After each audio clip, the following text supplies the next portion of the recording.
إذا استشهد، وحسب ما يقولون الأطباء هنا أنا في أي لحظة معرض للموت المفاجئ.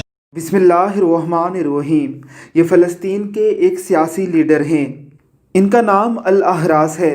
انہیں تقریباً 70 دن قبل اٹھا لیا گیا تھا.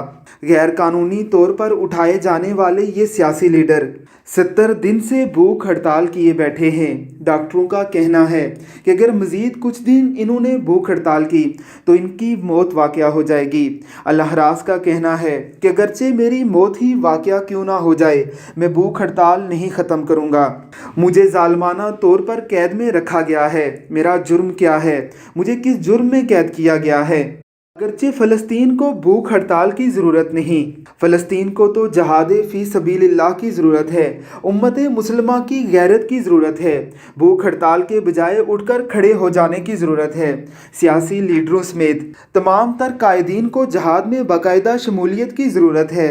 لیکن ہم انسانی ہمدردی کے تحت حکومت پاکستان اور تمام اسلامی ممالک کے حکمرانوں سمیت آپ سب سے اپیل کرتے ہیں کہ الاحراز کی آواز بن کے لیے آواز احتجاج کو بلند کیجیے. سوشل میڈیا پر ایسی ویڈیوز کو شیئر کر کے اسرائیل اور اس طرح کے ظالم لوگوں کو باور کرائیے کہ ابھی دنیا سے انسانیت ختم نہیں ہوئی. رب العزت کی ذات انہیں جلد رہائی عطا فرمائے اور فلسطین کی آزادی کے لیے باقاعدہ طور پر علل اعلان جہاد کرنے کی توفیق دے. آمین ثم آمین. أنا برجو عدم تشريحي. هاي وصيتي لعائلتي.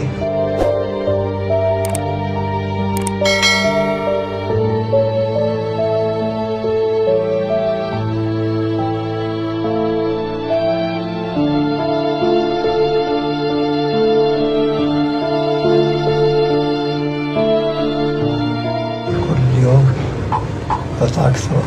أكثر من يوم أمر بحالات صعبة. هذا إما قراري بالتراجع، إما حرية بين أطفالي كريم عزيز أمين، وإما قتلي باسم العدالة الزائفة.